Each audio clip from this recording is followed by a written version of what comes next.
Masalah besar yang dihadapi negara sedang berkembang adalah kemiskinan.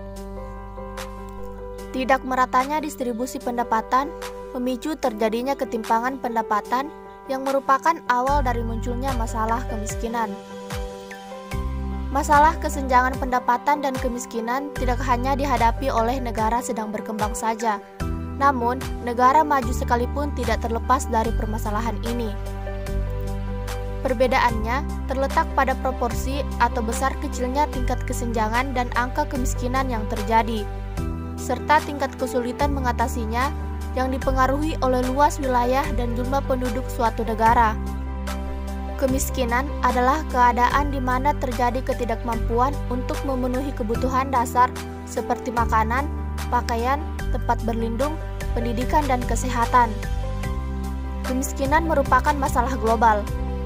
Sebagian orang memahami istilah ini secara subjektif dan komparatif, sementara yang lainnya melihatnya dari segi moral dan evaluatif, dan yang lainnya lagi memahaminya dari sudut ilmiah yang telah mapan. Penyebab terjadinya kemiskinan, yang pertama, kurangnya lapangan pekerjaan yang tersedia. Seperti kita ketahui, lapangan pekerjaan yang tersedia di Indonesia tidak seimbang dengan jumlah penduduk yang ada, di mana lapangan pekerjaan lebih sedikit dibandingkan dengan jumlah penduduknya. Yang kedua, tidak meratanya pendapatan penduduk. Pendapatan penduduk yang didapatkan dari hasil pekerjaan yang mereka lakukan relatif tidak dapat memenuhi kebutuhan sehari-hari. Sedangkan ada sebagian penduduk di Indonesia mempunyai pendapatan yang berlebih. Ini yang disebut tidak meratanya pendapatan di Indonesia. Yang ketiga, merosotnya standar perkembangan pendapatan per kapita secara global. Yang penting digarisbawahi di sini adalah bahwa standar pendapatan per kapita bergerak seimbang dengan produktivitasnya yang ada pada suatu sistem. Jikalau produktivitas berangsur-angsur meningkat, maka pendapatan per kapita pun akan naik. Dampak dari kemiskinan terhadap masyarakat. Yang pertama, kriminalitas. Mengapa?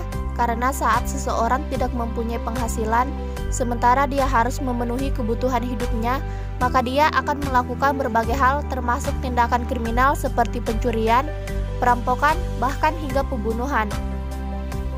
Yang kedua, tingkat kesehatan rendah dan meningkatnya angka kematian.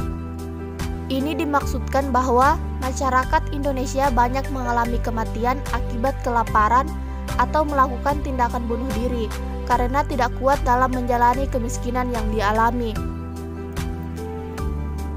Yang ketiga, tingkat pendidikan yang rendah. Hal ini dikarenakan pendidikan itu membutuhkan biaya yang tidak sedikit dan pasti akan menyulitkan rakyat miskin. Walaupun pemerintah sudah memberikan berbagai bantuan, bahkan hingga pendidikan gratis dari SD hingga SMP, tapi tetap saja belum memaksimalkan pendidikan untuk kalangan miskin.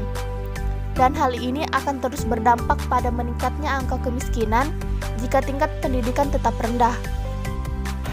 Kesimpulan yang bisa kita ambil dari presentasi tadi adalah kemiskinan berasal dari faktor ketimpangan dan ketidakadilan sosial yang merupakan sebab utama keluarnya bangsa Indonesia dari falsafah Pancasila. Esensi dari falsafah Pancasila telah disalahgunakan. Fenomena tersebut dapat kita lihat dari aktivitas sehari-hari yang terjadi di lingkungan kita, antara lain menjamurnya pasar-pasar modern seperti mall, swalayan, dan lain-lain, yang membuat terbentuknya pasar tradisional yang menjadi tempat dan sumber penghidupan masyarakat kecil. Saran saya, dalam menghadapi kemiskinan di zaman global, diperlukan usaha-usaha yang lebih inovatif dan eksploratif. Selain itu, globalisasi juga membuka peluang untuk meningkatkan partisipasi masyarakat Indonesia yang unggul untuk lebih eksploratif. Di dalam menghadapi zaman globalisasi ke depan, mau tidak mau harus meningkatkan kualitas sumber daya manusia dalam pengetahuan, wawasan, skill, mentalitas, dan moralitas yang standarnya adalah standar global. Mungkin itu saja yang bisa saya sampaikan, lebih dan kurangnya mohon dimaafkan. Sekian dan terima kasih.